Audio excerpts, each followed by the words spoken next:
Welcome back, everybody. Well, guess what? She rained again last night. A little bit of hail too, so we got to go do a little crop checking, but sounds like down south there was some hail, pretty bad hail damage, but nothing here that I can tell. Working on the concrete, moving some heifers, that's what's happening on Ranching Sodak. 60.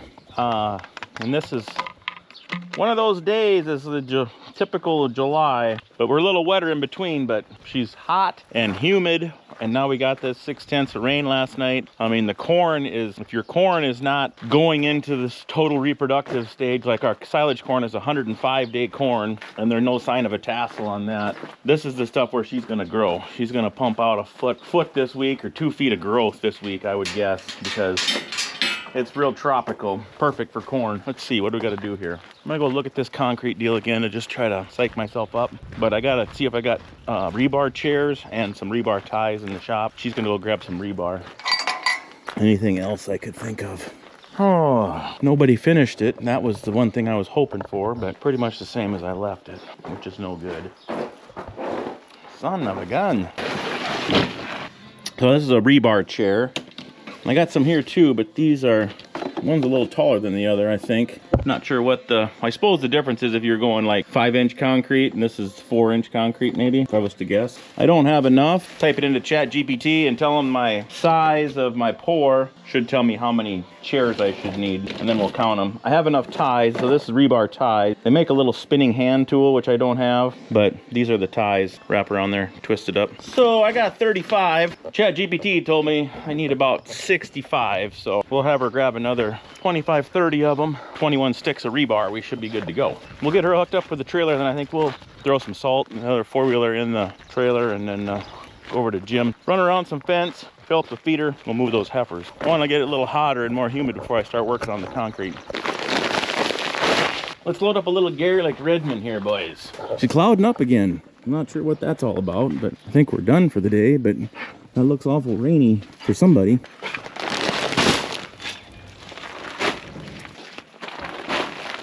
Actually, my black 4-wheeler is over at Jim's place there, and that's got the fencing stuff in it anyway. So we can't drive the new 4-wheeler. Let's drive the black one.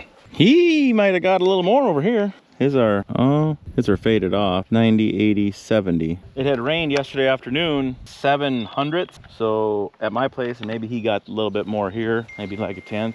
So that would be 7/10 in the last day. So the hay we cut that we knew we shouldn't have, that little patch, that did get rained on. So that was nice. Here's the old Blackie. Blackie. All these heifers might be up here in the yard. You should lock them up here because that's how we rotate. Here they come back from the pastures. They don't need to come for water, but they can come for water. But when they come in here, then we can open another gate. So like we can send them this way, we can send them that way. And we got 2 gates over here, we could send them that way. So it's kind of nice. This is always home base for catching them and whatever else, but it looks like they're all here. So maybe we'll go down and shut that gate.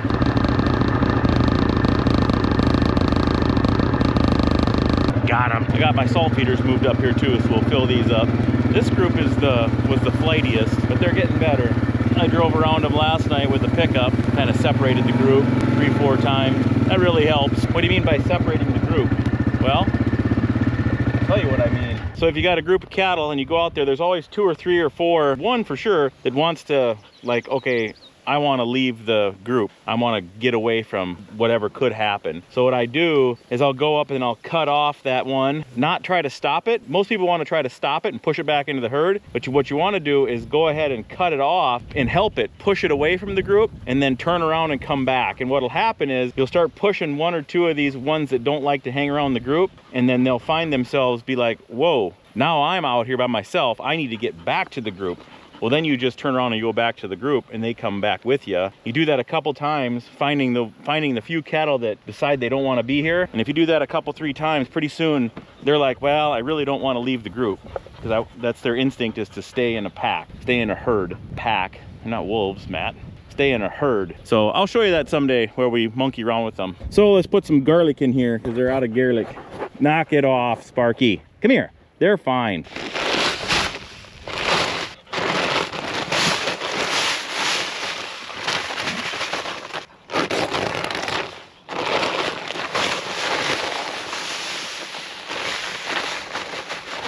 Well, I grabbed some wire, a little spool, and we'll go around this back 80 now, and that's where we'll open that gate in the corner, and these cattle can all go south. Might be a little bit, probably a little bit bigger. But anyways, we've had nothing in there yet this year, so we'll go around it, make sure the fence is all up. Well, you can see how much grass is out here. This has been continuously grazed, I want to say, probably at least for 30 years. This is probably the first year that this has ever had a chance to grow up past, you know, May 15th. And it's currently the 20th something of July. So we were able to let this whole section, and then there's another 100 and some acres over there, that since we've kept the cattle all in one group, instead of putting some in every pasture, now we were able to let those pastures grow all the way up and get a good root system going. And now next year we'll do the same thing, except we'll do it a little bit different pattern. So we'll come into this one at a different time than we are this year. Same with the other ones. Might not be a lot, might be only 2 weeks or a month different, but we'll be different. And that'll change the grass species, which will in turn change the root structure then in your soil. Let's go see what we got here. And we got some wormwood right here, if you guys like wormwood. That's a 2-year crop, that'll come and go. You don't need to panic about that, especially if you're not overgrazing. If you're overgrazing it, wormwood will take over, but if you're rotational grazing, it will find its way out of the system. Deer action here, probably. This is an automatic fence tightener with this log on here. Keeps pressure down on your wires. And then if it gets any looser, I'll just go ahead and cut the rest of this tree down. It's perfectly fine. Moving right along. Lots of stuff out here. Well, I can't get across this. There's too many of these hummocks or whatever you want to call them, these humps I get hung up on. So there is some fence over there, a little triangle of stuff that is cut off by this waterway. But so far everything's looking good. We'll come around from the outside and take a look at that. Still lots of stuff out here. The dugout over here, it's completely done. It's all silted in. We really need to get a tank out here halfway down. It's fairly skinny and long, you know, how this pasture lays out. So I might have to do a little figuring next year with some program or something and pull a water line out here halfway, you know, maybe 3/8 of a mile, set a tank up, and then divide this fence or this pasture in half, the long way, south and north. This year it's just going to be what it's going to be.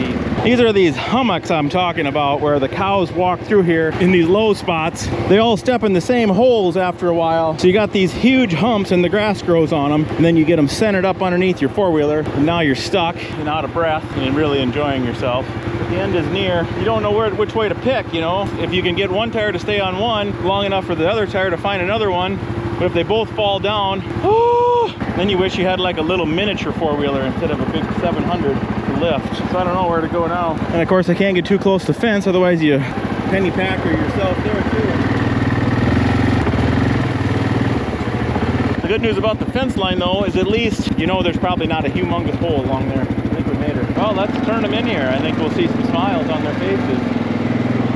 They were not out of grass per se. They'd had it all cut down, picked over good. They were still getting along, not really circling or covering all the pasture every day. When they start eating regrowth, that's when you see cattle start circling the whole pasture, you know, on a daily basis. They make their whole round.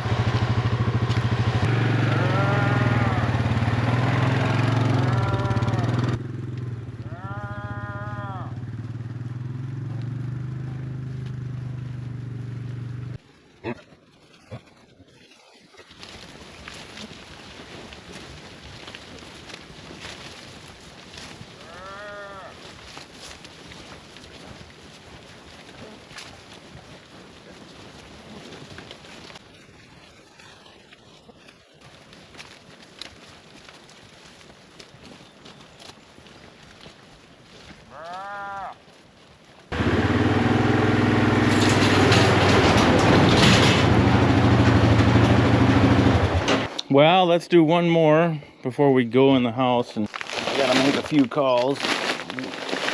Working with this company to get the scale for the chute, so we're gonna clear up some details on that, and then let you guys know what's coming there.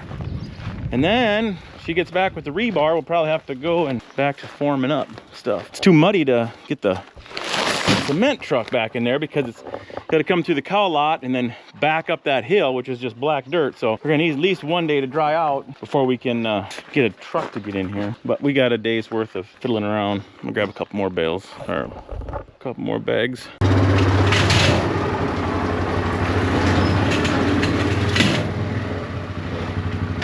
This is the older group.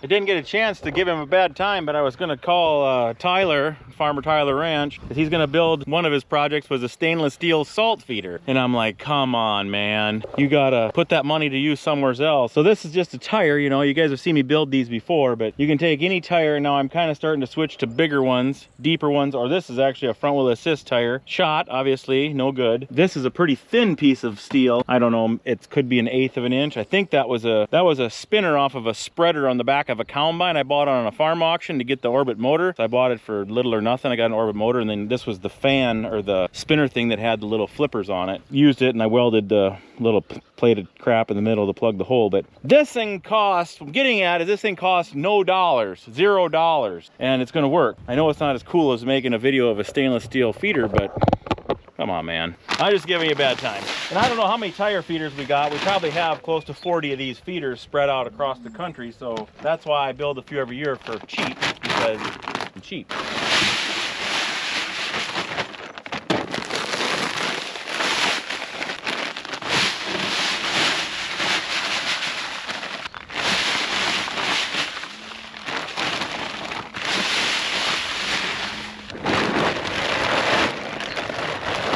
As long as we're here, I am pretty happy with the consumption on these tubs. Feel like our Redmonds Salt with the trace mineral and the Zinpro Avela 4 in there, these cattle were probably a little bit short on mineral, but they weren't dying for it, and they were not short on salt. I think that's why our consumption on the Purina protein tubs has been at or slightly below what they recommend. So typically what happens is you put that stuff out there and they give you the window of 1/4 to 1/2 and they eat about 1 pound of it. And then you do the math for a frickin' $200 and some tub and you're like, well, I don't like the sounds of that, and then you quit. But I think we had them so loaded on salt that we're doing good. Well, they didn't come at us. They actually started moving away from us. So they're not starving for salt, so that's good.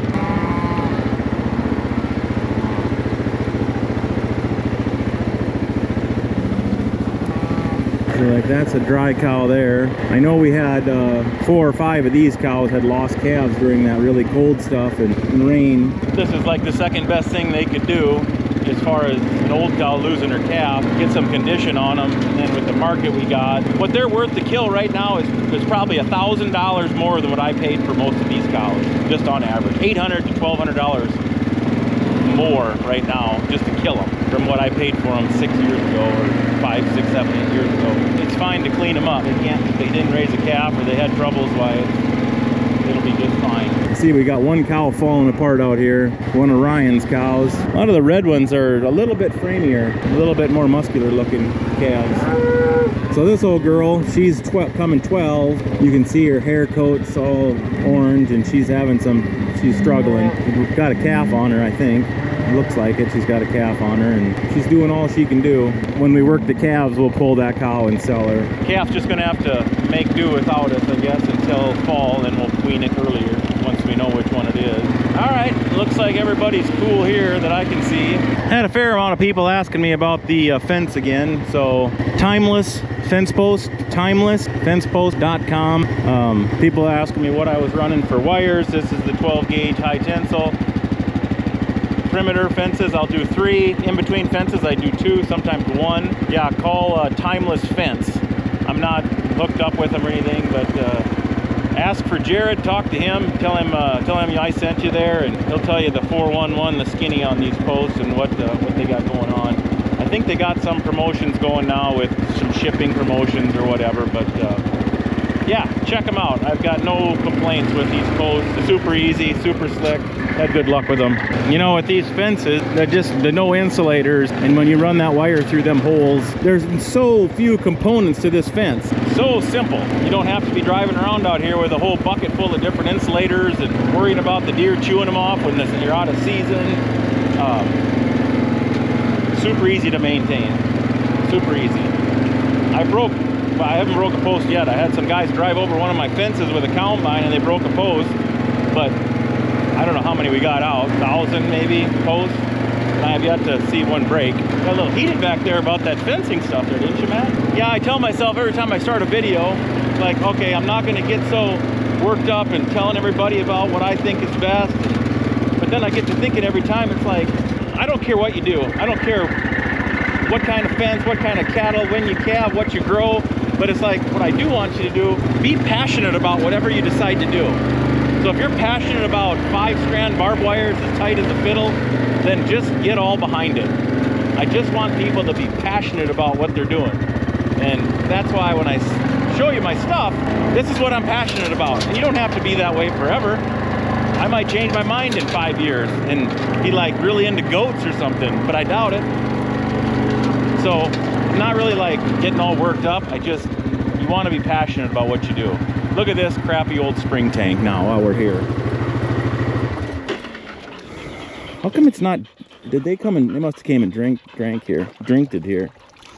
I tried to make a fake overflow there a while back, but this thing dribbles really slow, as you can see. I mean, it's not even, I measured it in a pop bottle one time and it was like 28 ounces a minute or something dumb. It was not great. There's a better spring right there in the coulee, right up around the bend. There's a spring that comes out in the woods there that keeps a little water hole in there all the time. But I had this small payloader tire, so we popped it in here, and it does stay dry enough over here for them to drink, but it does make a mess. It'd be nice to have an overflow on it. Anyways, everybody needs to stay calm out there, all right? Let's go have something to eat.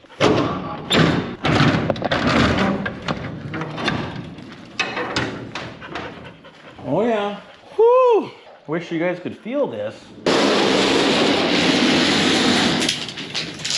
I wish you guys could feel it out here. It's 90 degrees, no wind, and about 85% humidity. Stuff feels kind of sticky.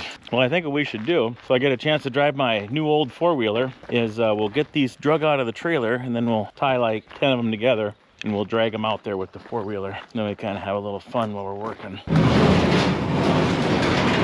Plus, we'll get to see the old girl out here in the action. Oh.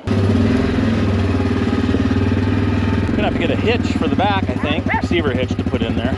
Or, you know what we could do, really make it dumb, take the winch, extend the winch out, hook onto a few of these rebars and drag them. How does this even work? Never had a winch, so I didn't know what to expect. Come here, boy. Oh, nice. Tighter than a lead pipe cinch.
So these rebar ties, they make a little hand tool, but I'm gonna make a little one to go in the drill, I think.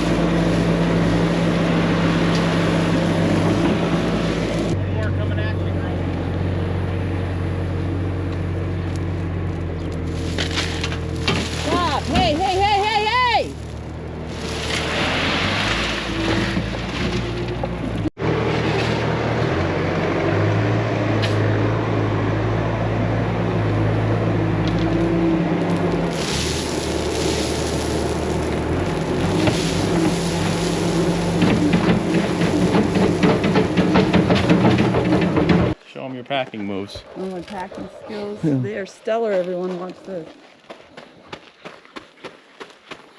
Yeah.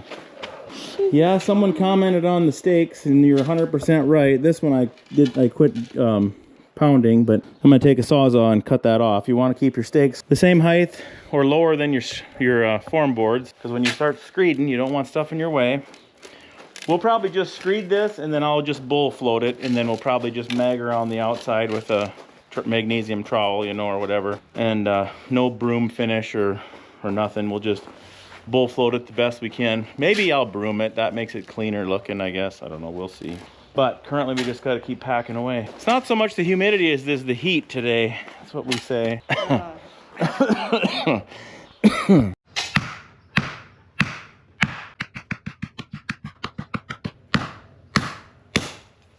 Cracker.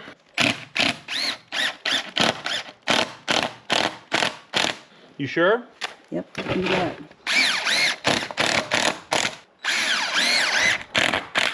All this moisture in our shirts is the heat, not the humidity.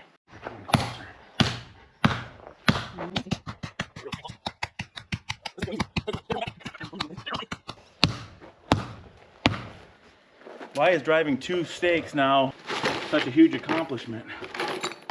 Is that age? It just is an age thing.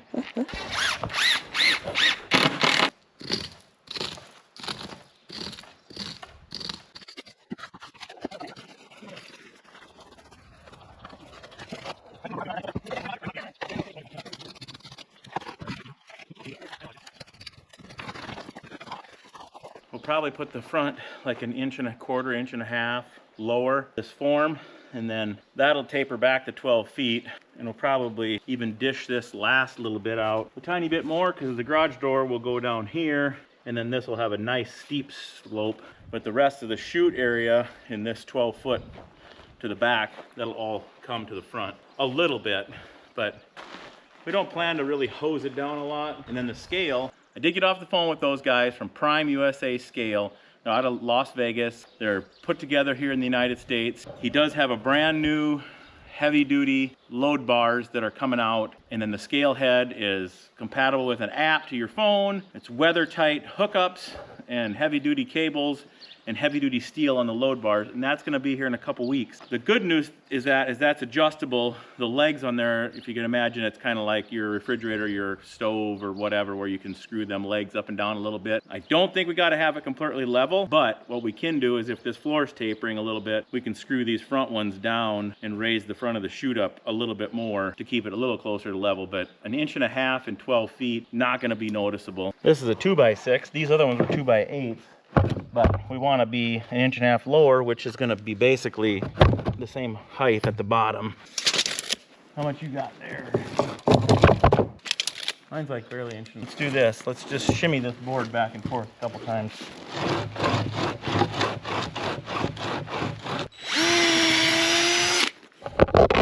You can, but it's like, it should be level because we got the boards are level.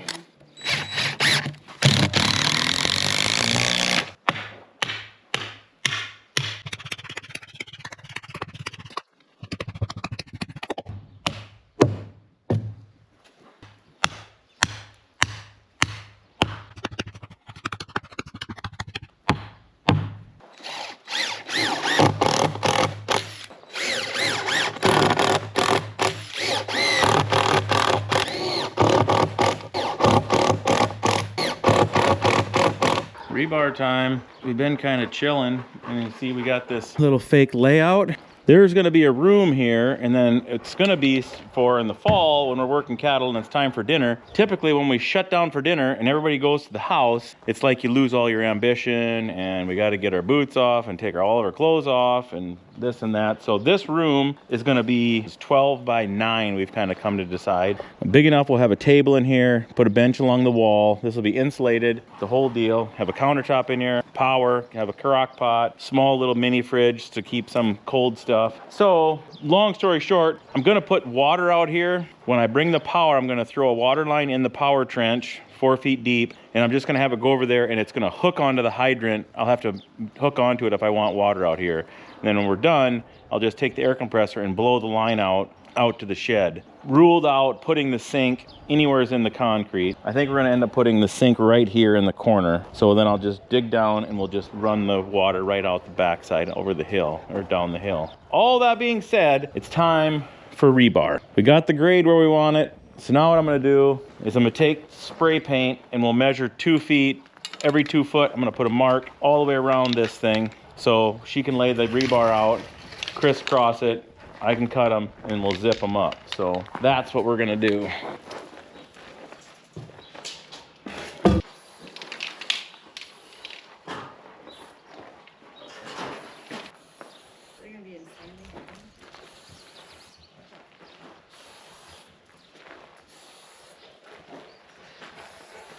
Sassy Pants wants an epic time lapse.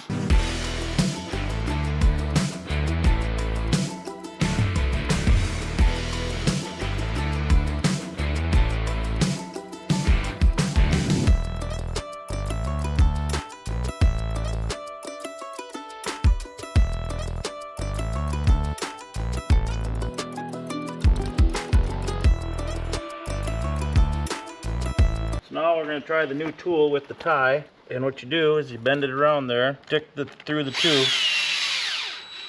It looks fun to start with when you do the very first one. I mean with and then the tool. when you look over and you got to do 8 million? 60 of them or 80 of them or whatever it is, it loses its fun. But this is better than hand twisting with the little tool. Bend her up, grab her with the hooker, lift a little bit. That one twisted off. I should have stopped, but it works. Another closey. Mm-hmm.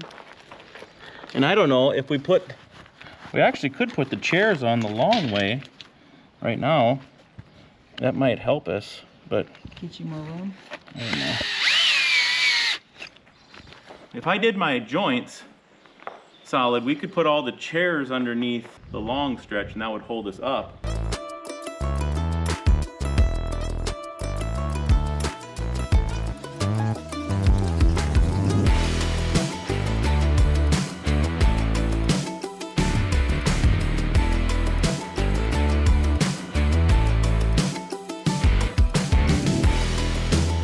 Can we be done now for the night? Yes, you have my permission. That's hard on the old back. She looks good. We're ready to pour. Now we just need to do one more final measurement, make sure the ducks in a row and all the decimals moved in the right spot and order the right amount of concrete. I did reach out to my buddy's construction guys here locally, and I think they're gonna come. He has a vibrator screed, 14-foot screed, and a power trowel. So if they come for the hour to pour, and then I can run the power trowel after they're gone, if that's how it works out. But they've helped me pour all the other stuff I've done here too, after I get it formed up. I like that because they know what's up and they got all the equipment. I don't have to have that stuff. You know, I talked about bull floating it and then just brooming it, but the more we talk about it, we need to power trowel it, get it smooth, not like glass smooth so we're tripping or slipping or flipping. Yeah, just hit her and seal that top up too. The concrete looks better, lasts longer, and it's a little bit easier to brush up and clean. So anyway, it's time to go in the house. Thanks for tuning in, and we will catch you on, I can't do it with my left hand, so I gotta move over here. Catch you on the next one. Peace.